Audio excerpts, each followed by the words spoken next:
Hello, thanks to everybody for supporting the channel by subscribing in many other ways. We're going to show you the bass part to John Cougar Mellencamp's song Cherry Bomb. I'm going over the song structure. Intro, verse, then what I call a pre-chorus and a chorus. Then it has a mini intro reprise. Then it does verse 2, pre-chorus, chorus. Then it does a little bass guitar fill, followed by a drum and guitar break where it's just one guitar, rhythm guitar, and drums. I like to then put a solo in that section. There isn't one on the album. And then there's verse 3, pre-chorus, then there's chorus, and then it does an extended chorus as kind of an ad-lib section, and it fades out on the record, and there's a little bit of an intro reprise, and that includes the accordion and violin parts, the intro and intro reprises.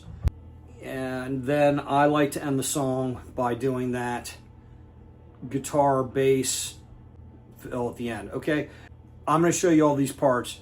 First, I'll just tell you the chord structure is going from G major to A minor, and that covers most of the song. That's the chord structure for the entire song, except for the pre-chorus, or you could call that the second half of each of the three verses. The second half of each of the three verses, which is the pre-chorus, the chords are E minor. There's a pickup on B that the bass does, but it's E minor, B minor, A minor, C, and does the same thing again. E minor, B minor, A minor, C, and then the guitar goes to D, but both the keyboards and the bass stay on the C. So, all right, it doesn't actually go to the D. You could go to the D maybe, and it would sound okay, but they don't do that on the record. I think it's basically rest, and they let the guitar just strum that. It's like the second half of the last measure. So that's really the whole song. I'll show you the bass lines to each, but before I do that, let me show you this little riff that we end the song with, and also it comes in right before the drum break. So we're going to play this on the 3rd string, 7th fret with our 3rd finger. That's an E. Then we're going to play an A on the 2nd string, 7th fret. And then we're going to play a C on the 1st string, 5th fret with our 1st finger. Then we're going to put our 3rd finger down on a D. Then we're going to hammer, pull off with a trill, and glissando down to the B. And then we're going to hit this twice. The first time it does that, the guitar goes to a D. The guitar and the keyboards go to a D. So they do this. But the bass, the first time, does not hit that D. It hits the G twice and does a glissando. And the reason being is the guitar and the keyboards are playing the triad of the G major chord. They're playing B, G, D, which is a G major arpeggio of sorts. And the bass is just going to hit the root note there. But at the very end of the song, it would be effective for the bass to play the D2 to give the finality of the song, which would be this. And just end on that chord. All right, so that's my suggested ending the song. I don't know what he did live. Now let me go over the bass part. The bass is kind of funky in a way. It's just going between root notes for the most part. But I think sometimes it throws in a E as a pickup to the G, maybe even a B as a pickup to the G occasionally. But usually the root note of the previous chord is the pickup to the next chord. First of all, it plays on the downbeat. The song starts with a snare drum hit on count 4. So it's like 1, 2, 3, blap. And you come right in on 1 on count 1, but then you're going to go to the upbeats. 1, 2, 3, blap. Up, up, up, up, up. So this is like you're hitting on the upbeat and you're tying to count 1. 1, 2, a 3, a 4, a 1, a 3, a 4, a 1. Now you're at the open E. I don't think it does that most of the time. So it just goes G, G, A, G, A, G,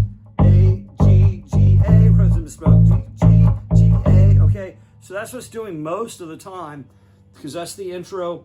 That's also the first half of the verses, and it's also the chorus. Now, right before the first verse, it plays this. Like the bass does that as kind of a pickup into the first vocal line, the first verse. So that's A, C, hammer to D, play the G. Now also it does this fill several times throughout the song, like maybe 3 or 4 times. There, that's the fill. It does it after key lines in the song.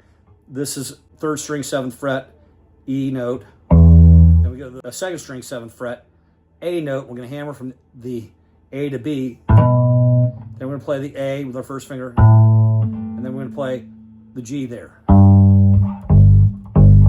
It goes right back in that. Now when it goes into what I'm calling the pre-chorus, which is maybe the second half of each verse, it does this. And a 1. So we're starting on the open D string. You could play it here. D, D sharp, E if you want. I'm pretty sure he's playing it here. D, D sharp, E.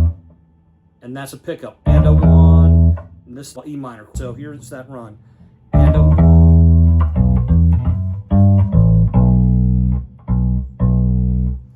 A, C. Again.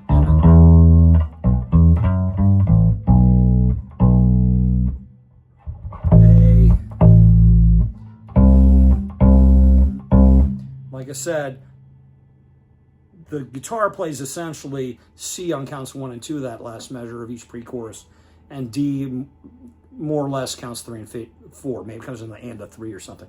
But we never go to the D chord on the bass. So one more time, the pre-chorus.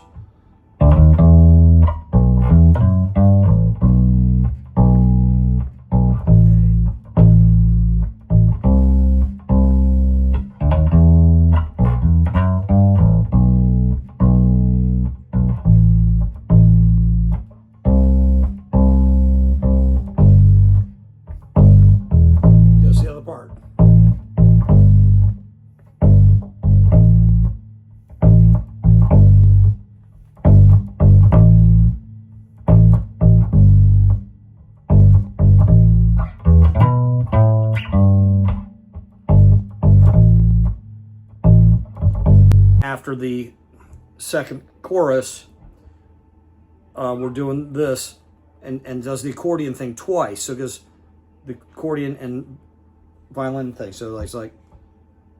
I'm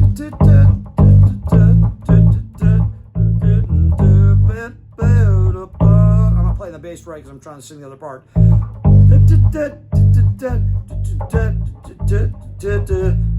Anyway, the second time it does the violin riff, when it comes back to the A, it only plays 1 note on the A. It hits the A on 1, rests on 2, and then we play quarter note triplet. 3 let trip 1, 2 and 3 and 4. So 1, 2, 3 let trip 1, 2 and 3 and 4. Because the quarter note triplet counts 3 and 4. 1 let trip 1, 2 and 3 and 4. All right, but we're not going to hit the D there, like I said. We're going to go 2, 3, and then you're going to start counting measures, because on count 2 of the 7th measure, the bass comes in with a fill, and then it does another fill in measure 8. So, like, this is the drum and guitar break. 2, 3, 4, 1, 2, 3. That's measure 3, 2, 3, 4, measure 4, 2, 3, 4. When we get to measure 7 on count 2, we're going to do a hammer here on the first string from F to G. On the 10th fret, we're going to hammer with the first finger from the 10th fret to the, we're going to hammer down with the 3rd finger onto the 12th fret. So it's going to be 1, 2, 3, 4, 1, 2, 3. Hammer 1st to 3rd fingers on 2nd and 4th frets. Then we're going to play first finger there, then maybe an open D, but it's a little short note. It's like I plucked it like this. Then I'm going to put my second finger on the F and slide from fret 3 F to G. Then we go right into the next thing. Those are all the bass parts in the song.